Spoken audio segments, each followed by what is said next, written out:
नमस्कार दोस्तों, मैं केपी निरंकारी आप सबका अपने यूट्यूब चैनल केपी निरंकारी पे स्वागत और अभिनंदन करता हूं। दोस्तों, आज की क्लास भारत शासन अधिनियम पर हम लेके आए हैं। आप जानते हैं कि हर परीक्षा में लगभग यहाँ से एक दो क्वेश्चन जरूर फंसते हैं।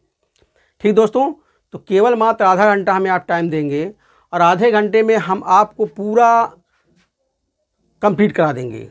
ठीक है, एक भी क्वेश्चन आपका परीक्षा में इससे बाहर नहीं जाने वाला है। ठीक दोस्तों, जो मुख्य है, जो बार बार पूछता है परीक्षा में, उसी क्वेश्चन पे हम चर्चा करते हैं। ठीक दोस्तों, तो हम देखते हैं कि अंग्रेज़ों का भारत में आगमन कैसे होता है। थोड़ा सा शार्ट में 2 मिनट के लिए हम आपसे टाइम लेंगे, तभी ये कहानी समझ में आएगी। तो सबसे पहले आप लोग देख लीजिए, ऊपर लिखा हुआ है 16 ईस्वी का राज लेखा। ठीक है, उस समय ब्रिटेन में महारानी एलिजाबेथ प्रथम का शासन था। महारानी एलिजाबेथ प्रथम का शासन था। उनके शासनकाल में 16 ईस्वी में, ध्यान दीजिए, 16 ईस्वी में ईस्ट इंडिया कंपनी की स्थापना होती है।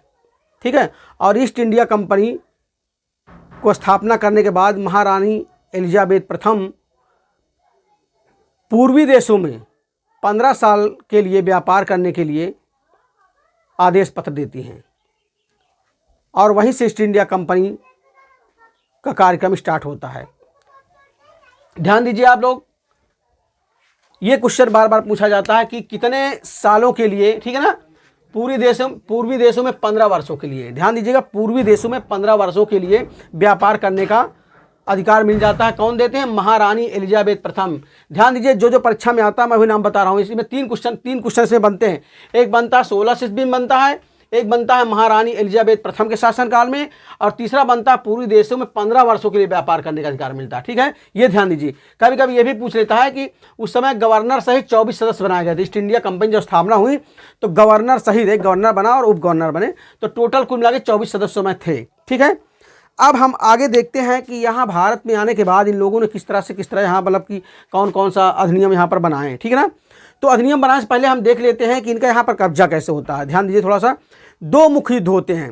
एक प्लासी युद्ध होता है 1757 में, आप सब जानते हैं, जिसमें से अंग्रेजों और बंगाल का नवाब सिराजुद्दौला के बीच होता है। ठीक है, बंगाल का नवाब सिराजुद्दौला इस युद्ध में हार जाता है क्योंकि उसका सेनापति मीर जाफर उसको धोखा देता है। ठीक है, और मीर सिराजुद्दौला की हत्या हो जाती है और अंग्रेज मीर जाफर को बंगाल का नवाब बना देते हैं। ठीक है, कहानी आगे बढ़ती है। आगे चल के अंग्रेज मीर जाफर के दामाद मीर कासिम को नवाब बना देते हैं। ठीक है, इसके बाद जब मीर कासिम वहाँ का नवाब बन जाता है, बंगाल का नवाब बन जाता है, तब वह अंग्रेज़ों के खिलाफ हो जाता है और अंग्रेज़ों से एक युद्ध होता है जिसे बक्सर युद्ध कहते हैं 1764 में। ध्यान दीजिए, पहला 1757 हुआ है जिसमें बंगाल विजित हो जाता है अंग्रेज़ों द्वारा, और बाद में 1764 में जो युद्ध होता है, इस युद्ध में ही अंग्रेज विजित होते हैं और विजित होने के बाद साथ साथ पूरे भारत में लगभग इनका कब्जा हो जाता है। ठीक है ना, अगर कहा जाए भारत में पूरी तरह से अंग्रेजों का आधिपत्य कब स्थापित हुआ तो 1764 के बक्सर के युद्ध में, क्योंकि प्लासी युद्ध में केवल बंगाल हुआ था, और 1764 जो युद्ध होता है, बक्सर के युद्ध होता है, इसमें लगभग पूरे भारत में कब्जा हो जाता है। क्यों? क्योंकि बक्सर युद्ध में 3 सेनाओं को हराते हैं अंग्रेज। ठीक है, एक आपका बंगाल का नवाब था ही मीर कासिम, और एक लखनऊ का नवाब सिराजुद्दौला की सेना थी, और तीसरी जो सेना थी वो मुग़ल शासक शाह आलम द्वितीय की सेना थी। मुग़ल शासक जो दिल्ली के थे, क्योंकि उन्हीं के अंडर में सब लोग नवाब बने थे, तो मुख्य वो था मुग़ल सम्राट शाह आलम द्वितीय। तो तीनों की संयुक्त सेनाओं को अंग्रेज हरा के बक्सर के युद्ध में और भारत में पूरी तरह से कब्जा कर लेते हैं, और तब फिर उनका शासन नियम अधिनियम स्टार्ट हो जाता है। ठीक है, तो जब उनका यहाँ कब्जा हो जाता है तो अपने हिसाब से कंपनी यहाँ काम करना शुरू कर देती है। तो कंपनी पर नियंत्रण करने के लिए ब्रिटिश सरकार, ब्रिटिश सरकार इस जो कंपनी ईस्ट इंडिया कंपनी रहती है उस पर नियंत्रण करने के लिए कानून कुछ पहले बनाती है। ठीक है, वह पहला कानून ये है, देखिए ध्यान दीजिए, ये है 1773 का रेगुलेटिंग एक्ट। ये क्वेश्चन बहुत पूछा गया है बार बार दोस्तों, इसको थोड़ा ध्यान से आप पढ़िएगा। रेगुलेटिंग एक्ट से क्वेश्चन लगभग पीसीएस में, आरओ में या वनडे में पूछना तय है। ठीक है ना, इसलिए इसको बहुत ध्यान से देखिए, और जितने क्वेश्चन आते हैं मैं उस पर बताता चाहूँगा, ये आ रहा है। ठीक है, तो पहला पूछता है रेगुलेटिंग एक्ट कब बना? 1773 ईस्वी में बना। ध्यान दीजिए डेट इसकी। ठीक है, बहुत पूछता है। इसका उद्देश्य क्या था? कंपनी पर नियंत्रण करना था। ठीक है, ब्रिटिश सरकार कंपनी पर नियंत्रण करने के इसको बनाई। और ध्यान दीजिए इसमें होता क्या है, ध्यान दीजिए, जब 1773 का रेगुलर एक्ट बनता है तो पहले तीन बंगाल, बिहार और मद्रास, ठीक है ना, ये तीनों अलग अलग प्रांत टाइप थे, यहाँ पर अलग अलग गवर्नर थे, ठीक है ना, तीनों अलग अलग, बंगाल, मुंबई और मद्रास में अलग अलग गवर्नर थे। 1773 रेगुलर एक्ट के तहत इन तीनों को इकट्ठा कर दिया गया और इन तीनों को इकट्ठा करके इसमें एक गवर्नर जनरल बनाया गया, ठीक है, जिसका नाम आप देख सकते हैं, ये देखिए वारेन हेस्टिंग, ठीक है, वारेन हेस्टिंग को बंगाल का गवर्नर बनाया गया, ठीक है। क्वेश्चन इसमें यह बनता है कि बंगाल का प्रथम गवर्नर जनरल कौन बना, ठीक है, तो क्या बताएंगे आप, वारेन हेस्टिंग बताएंगे, ठीक है। केवल बंगाल की बात करें, ध्यान देना, यहाँ कंफ्यूज मत होना, इस तरह के 3 क्वेश्चन बनते। प्रथम बंगाल का गवर्नर जनरल बनने वाला कौन सा है, वारेन हेस्टिंग है। और पूछे कि भारत का प्रथम गवर्नर जनरल कौन बना, तो ध्यान दीजिए ये नहीं है, फिर विलियम बेंटिंग है आगे चल के, ठीक है, वो पूरे भारत के गवर्नर जनरल बनते हैं। और फिर एक और क्वेश्चन इसी में बनता है कि भारत का प्रथम वायसराय कौन है, तो ध्यान दीजिए कहानी और अलग है, वो है लॉर्ड कैनिंग है वायसराय, ठीक है ना। 1857 क्रांति के बाद जो बनते हैं इन्हीं का नाम, गवर्नर जनरल का नाम वायसराय हो जाता है, नाम बदल जाता है, बस बाकी कहानी एक रहती है, ठीक है। लेकिन यहाँ ध्यान दीजिए बंगाल का प्रथम गवर्नर जनरल वारेन हेस्टिंग बनता है, ठीक है। तो 1700 रेगुलर एक्ट के तहत क्या होता है, बंगाल का गवर्नर जनरल बनता है, वारेन हेस्टिंग बनता है, पहला क्वेश्चन। दूसरा बनता है 1774 में कलकत्ता में एक सर्वोच्च न्यायालय की स्थापना होती है। ध्यान दीजिए ये क्वेश्चन बहुत बार पूछा गया है और फंसाता कैसे है, इसकी डेट देखिए 1774 है, ठीक है ना। अगर पूछे किस एक्ट के तहत तो आपको बताना है 1773 एक्ट के तहत बना है सर्वोच्च न्यायालय, ठीक है ना, कलकत्ता वाला। लेकिन अगर पूछे किस सन में बना है तो ध्यान दीजिए यहाँ फंसाता है क्वेश्चन, आपको 1774 में बना है, ध्यान दीजिए सन 1774 में, और किस एक्ट के तहत, 1773 एक्ट के तहत बनता है, कलकत्ता में सर्वोच्च न्यायालय की स्थापना होती है, ठीक है। इसमें एक क्वेश्चन बार बार जो पूछता है, भयंकर पूछता है, ये पूछता है कि इसके प्रथम मुख्य न्यायाधीश कौन बने थे, ठीक है ना। एक मुख्य न्यायाधीश बने थे, 3 अन्य न्यायाधीश थे, ठीक है ना। तो इसमें मुख्य न्यायाधीश का नाम पूछता है, बार बार पूछता है, पीसीएस में भी 2020 में भी पूछा था, ठीक है। ध्यान दीजिए ये इनका नाम है इलिजाह इम्पे, ये देखिए इलिजाह इम्पे, ठीक है ना, इलिजाह इम्पे कलकत्ता सर्वोच्च न्यायालय के प्रथम मुख्य न्यायाधीश बने इलिजाह इम्पे। क्वेश्चन बार बार पूछा जाता है, इसको आप रट लीजिए, ठीक है। और अगर ये जो कलकत्ता सर्वोच्च न्यायालय है, अगर इसमें कोई मुकदमा हार जाता था या उससे समझ में आता था कि हमारे साथ अन्याय हो रहा है, तो इस न्यायालय के खिलाफ वह जाके ब्रिटेन में जो है प्रीवी काउंसिल न्यायालय वहाँ पर है, उसे प्रीवी काउंसिल बोला गया, वहाँ वह जाके अपील कर सकता है, ठीक है। अगर कलकत्ता में अपना मुकदमा हार गया तो इसके खिलाफ कलकत्ता सर्वोच्च न्यायालय के खिलाफ जो है वो प्रीवी काउंसिल यानी इंग्लैंड में जाके अपना मुकदमा दायर कर सकता है, ठीक है। अगला काम है और क्या हुआ देखिए 1773 देखिए दो काम हो गया, समझ में आ गया। तीसरा काम क्या हुआ देखिए, तीसरा काम हुआ कंपनी के कर्मचारियों को बिना लाइसेंस निजी व्यापार पर प्रतिबंध लगा दिया गया, क्योंकि कंपनी के जो कर्मचारी बड़े बड़े अधिकारी थे वो यहाँ पर आके अपना निजी व्यापार फैला दिए थे, निजी पैसा कमा रहे थे, कंपनी से मतलब नहीं अलग से पैसा कमा रहे थे। तो 1773 एक्ट के तहत कंपनी ने कर्मचारियों पर प्रतिबंध लगा दिया कि कोई भी कर्मचारी बिना लाइसेंस लिए सरकार से निजी व्यापार नहीं कर सकता, ठीक है। तीसरी बात हुई। चौथी एक महत्वपूर्ण बात यहाँ पर क्या होती 73 एक्ट में कि भारतीयों से उपहार एवं रिश्वत लेने पर प्रतिबंध लगा दिया गया। जो बड़े बड़े कर्मचारी थे, अधिकारी थे, वो भारतीयों से रिश्वत लेते थे, उनसे उपहार स्वरूप कुछ चीज़ लेते थे, उपहार लेके और उनके साथ जो है कुछ ऐसे काम उनको फ़ायदा दे देते थे, तो सरकार का घाटा लगता था। तो ये चीज़ हुआ भैया, ध्यान दीजिए, केवल 3 चीज़ हुआ। रेगुलेटरी के तहत बंगाल का प्रथम गवर्नर जनरल बनाया गया और कलकत्ता उच्च न्यायालय की स्थापना हुई, इलिजाह इम्पे प्रथम मुख्य न्यायाधीश बने, कंपनी के कर्मचारियों को बिना लाइसेंस लिए, ठीक है, व्यापार करने पर प्रतिबंध लगा दिया गया। और चौथी बात है कि भारतीयों से उपहार और रिश्वत लेने पर प्रतिबंध लगा दिया गया, ठीक है। अब हम अगले अधिनियम की ओर चलते हैं। चलिए दोस्तों, अगला हम देखते हैं, ठीक है। आप रेगुलेटरी एक्ट पढ़ चुके हैं।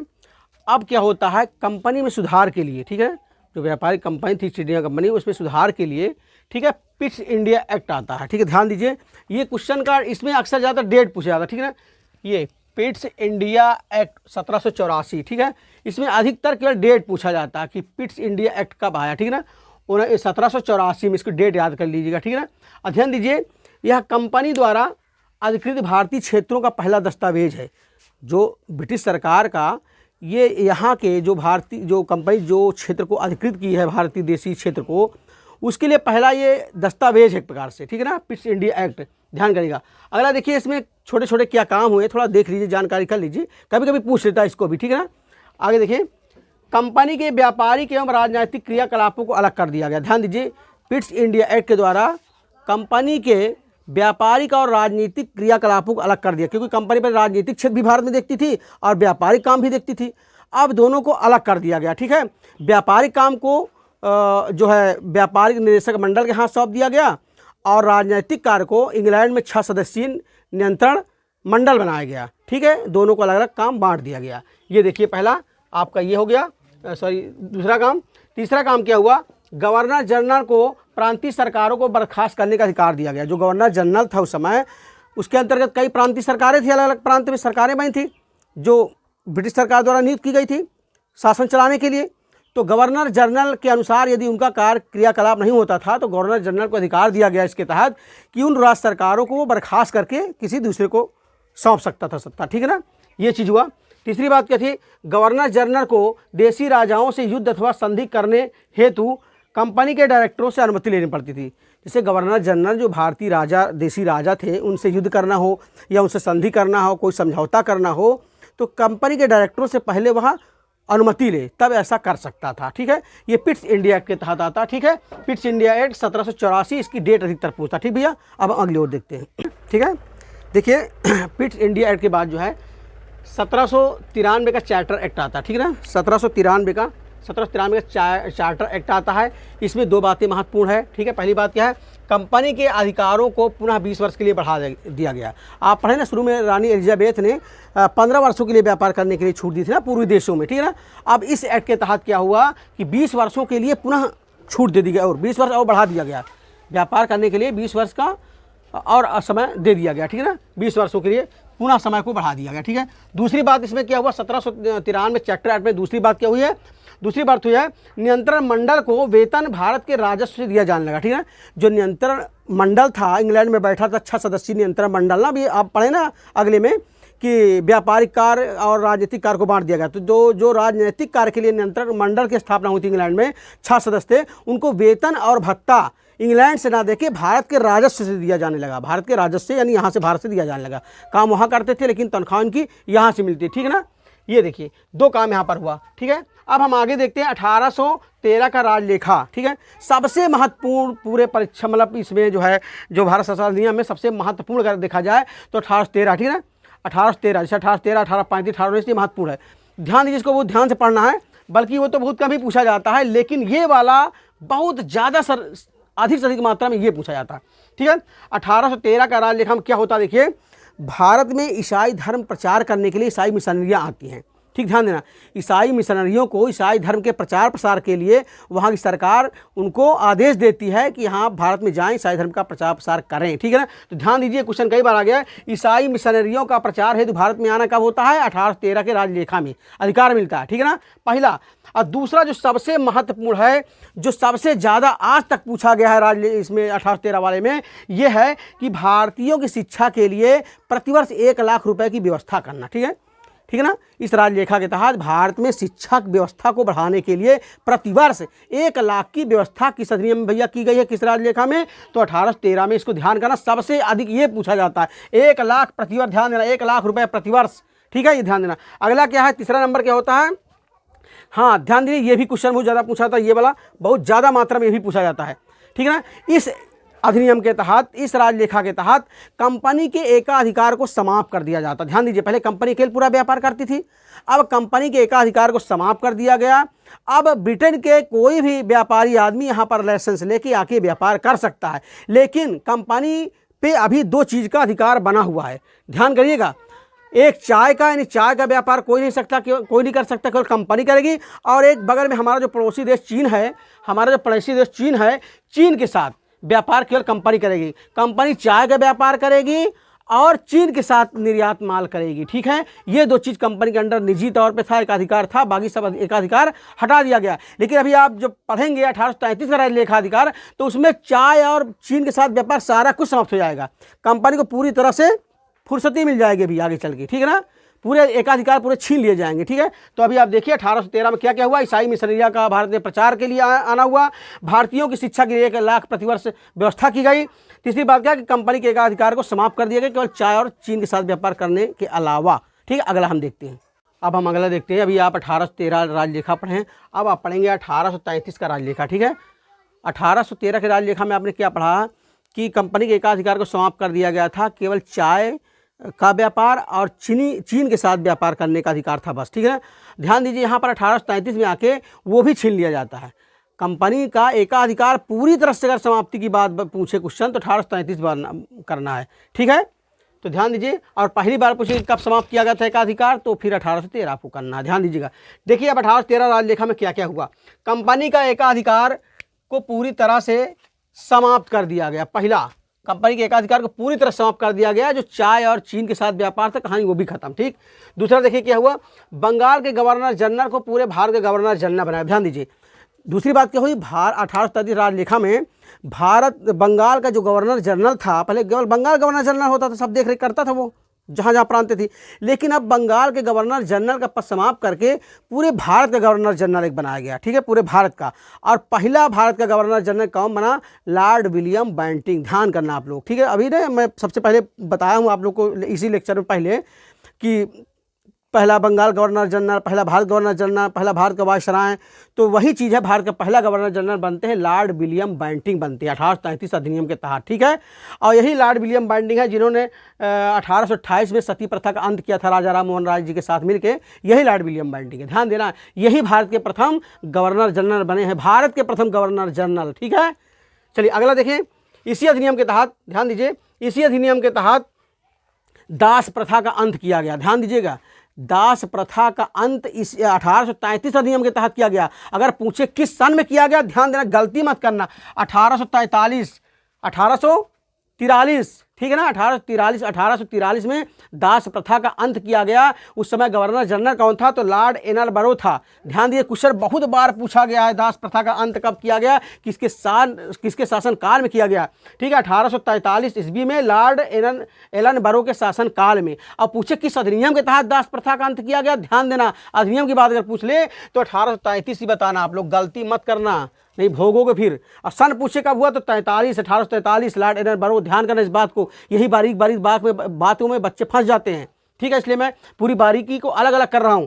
अगला देखिए, अगला क्या है, चौथा क्या काम हुआ, गवर्नर जनरल की परिषद में पहली बार एक विधि सदस्य की नियुक्ति की। ध्यान देना, जो गवर्नर जनरल था उसकी परिषद बनी थी, परिषद में कई सदस्य होते थे, तो उसमें जो परिषद थी उसमें पहली बार एक विधि सदस्य बना। विधि यानी कानून बनाने वाला, कानून वेत्ता, ठीक है ना, कानून का ज्ञाता। तो पहली बार मैकाले को विधि सदस्य के रूप में यहाँ पर शामिल किया जाता है। ध्यान दीजिए आप लोग, इसी में, ठीक है ना, 1833 राजलेखा में गवर्नर जनरल की परिषद में पहली बार एक विधि सदस्य की नियुक्ति की जाती है। किससे नियुक्त की जाती है पहली बार, लॉर्ड मैकाले। ये भी ध्यान देना, पहला विधि सदस्य कौन बनता है, लॉर्ड मैकाले। ध्यान दीजिए।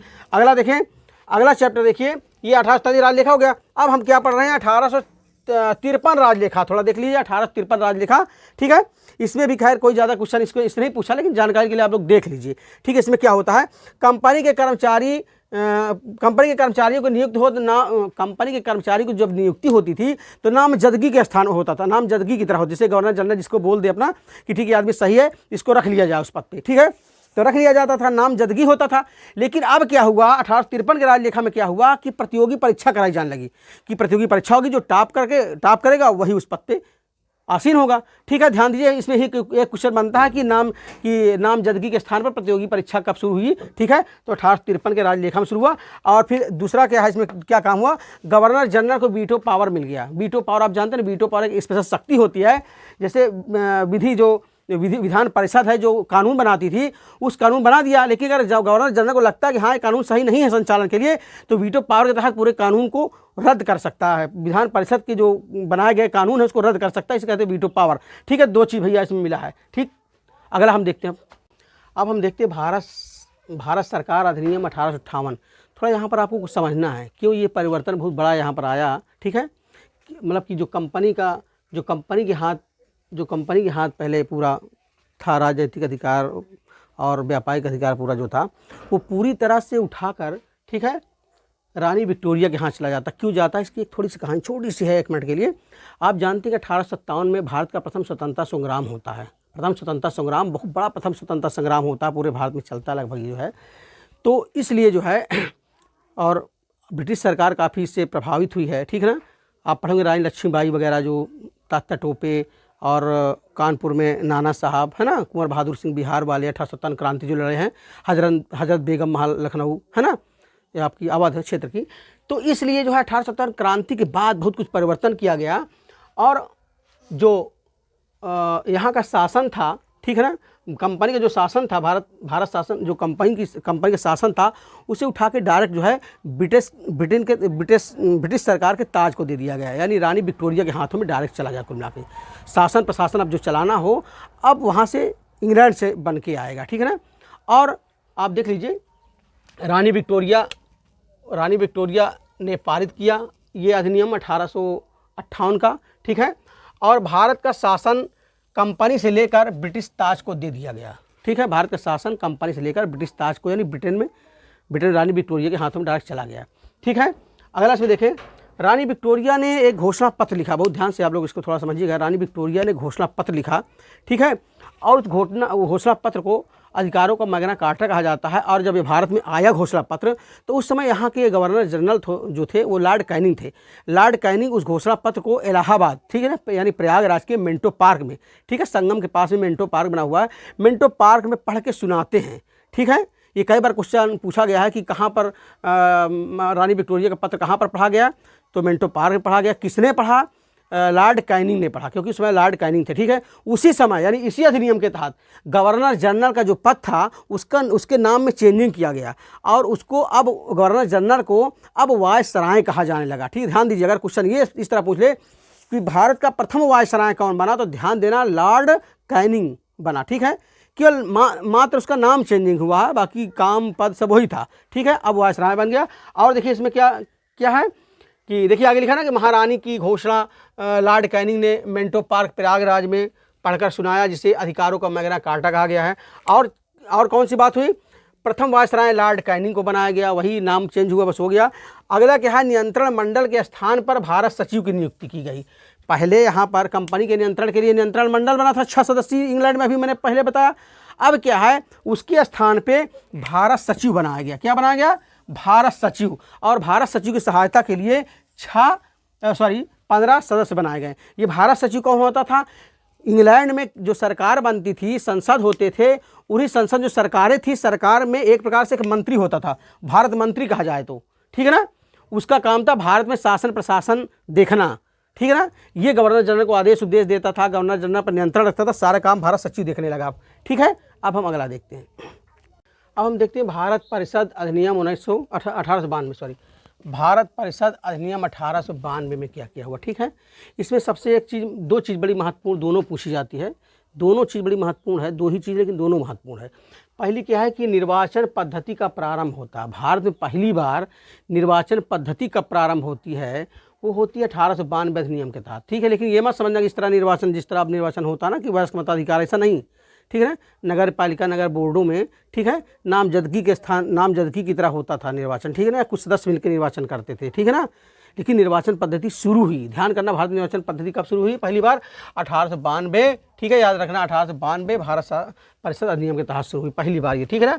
और दूसरा सबसे महत्वपूर्ण चीज़ एक और ये आता है, ये क्वेश्चन बार बार पूछा गया है, ठीक है, ध्यान देना, बार बार पूछा गया है कि किस अधिनियम के तहत बजट पर भारतीयों को बहस करने का अधिकार मिला, ठीक है, और प्रश्न पूछने का अधिकार मिला, ठीक है। ये बात विशेष ध्यान रखना। हाँ, ये बात है, इसी में जो है 1892 में भारतीयों को बजट पर, जो बजट बनता था पूरे भारत का, अंग्रेज सरकार बनाती थी, ब्रिटिश सरकार, उस पर भारतीय सदस्य भी शामिल हो गए थे अब, ठीक है। कुछ तो बहस करने का अधिकार तो था, उसमें प्रश्न भी पूछ सकते थे वो बजट पर, ठीक है। परंतु जब बजट पास होता था तो उस पर मतदान होता था, हाँ, तब तो पास हो माना जाएगा। लेकिन मतदान करने में भारतीयों का अधिकार नहीं होता था, केवल वो बहस कर सकते हैं, प्रश्न पूछ सकते हैं, ठीक है, लेकिन मतदान देने का अधिकार नहीं था। ये तीनों बात याद रखना, परीक्षा में घुमा के इधर उधर करके पूछता है और बच्चे फंसते हैं, ठीक है, ध्यान करिए। परिषद के सदस्यों को बजट पर बहस करना एवं प्रश्न पूछने का अधिकार था, परंतु मतदान का अधिकार, ये देखो, मतदान का अधिकार नहीं था बजट पर, इतना ध्यान करना, ठीक है। ये इसमें यही क्वेश्चन पूछता। अगला थोड़ा देख लीजिए, बहुत इंपॉर्टेंट ये भी है, भारत परिषद अधिनियम 1909, इसे ही कहा जाता है मार्ले मिंटो सुधार, ध्यान देना, मार्ले मिंटो सुधार, ठीक है ना। तो मार्ले मिंटो सुधार क्या है, एक तो भारत परिषद का सदस्य था, एक यहाँ का वायसराय था, ठीक है। एक ब्रिटेन में मार्ले जो है ब्रिटेन का जो है वायसराय था, मिंटो यहाँ का ब्रिटेन का जो है भारत परिषद का अध्यक्ष था, और यहाँ मिंटो जो है यहाँ का गवर्नर वायसराय था।